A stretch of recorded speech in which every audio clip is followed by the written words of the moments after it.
Hello guys, today I am with a question generally asked by the students, and this question is actually asked by the NCERT from the chapter first, The Living World, page number 5. The topic is consciousness, and the question is, in the state of coma, the patient is brain dead and has no self consciousness. Are such patients who never come back to normal life living or non living?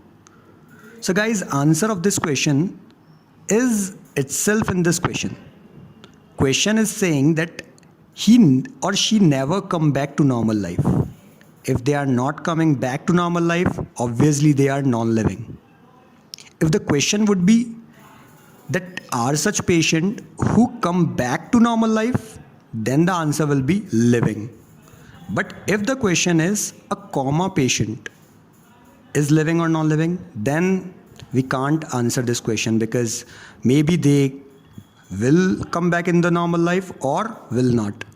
So answer of this question will be, if they are never come back to normal life, they are non-living.